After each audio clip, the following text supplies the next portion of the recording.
All right, today we're going to look at some common formulas. Here's 3 of them. The first one deals with Celsius and degrees Fahrenheit. This formula is used when you're converting from one temperature in Celsius to Fahrenheit or Fahrenheit back to Celsius. This formula is our interest formula. It deals with money, so we're talking about loans, car loans, student loans, investments such as investing money into a certificate of deposit or some type of bank account. This is your basic distance formula. It's distance equals rate times time.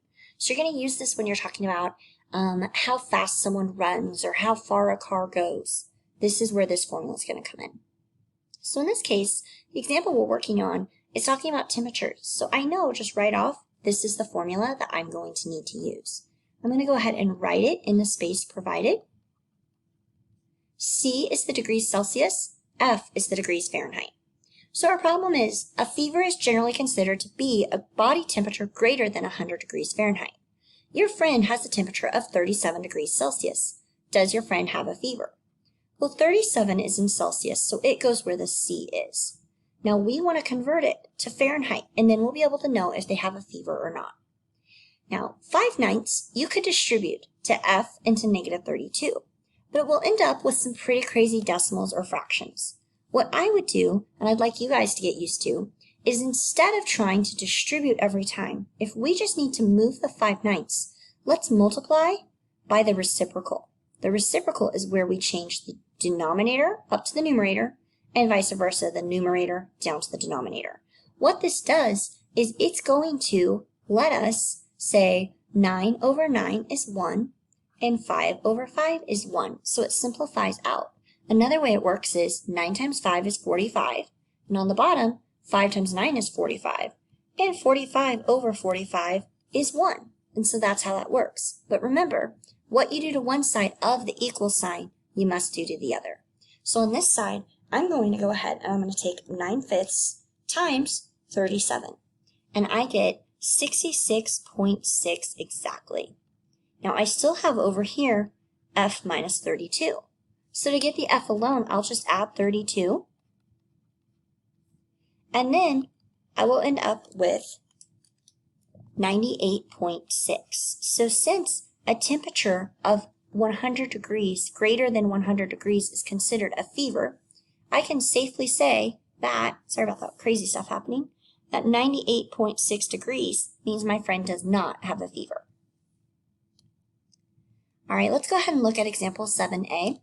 It's talking about depositing money. So that tells me I'm going to need this formula, the I equals PRT. I is for interest, that's the amount of money you earn. P is the principal, that's the amount of money you start with. R is the annual interest rate, and T is time, which is always in years. All right, so you deposit $5,000. That's the principal. 6 months is the time. However, it needs to be in years, so 6 months is half a year. So I'm going to put 0.5 for T, and $162.50 is your interest. So that tells me that I plug in 162.50 for interest, 5,000 for principal. I don't know rate, and I know time is 0.5. Now we need to solve for R. So I can go ahead and I can multiply in any order. For example, 2 times 3 or 3 times 2 is the same thing. So I can rearrange these and I can multiply 5,000 times 0.5. That's 2,500. And I still have my R. So now to get R by itself, we're going to want to divide by 2,500. And this is definitely a task for our calculator. So I'm going to go ahead and I'm going to type that in my calculator, 162.5 divided by 2,500. What I get is 0.065. Now, a rate is as a percent, so we need to move our decimal 2 places to the right. So our interest rate is 6.5%. I want you to go ahead and set up example B in the formula I equals PRT. All right, so this is how much money must you deposit. Well, the principal is the amount you deposit, so that means we don't know P. So it wants to earn $500 in interest, so that tells me my 500 is interest, and I know I don't know my principal.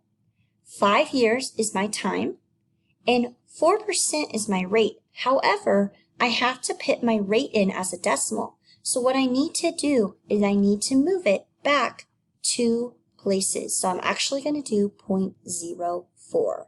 That's the kind of a tricky thing, is that people tend to forget that they need to move it back. So now I'm going to go ahead and I'm going to, in my calculator, take 5 times 0.04. That gets me 0.2.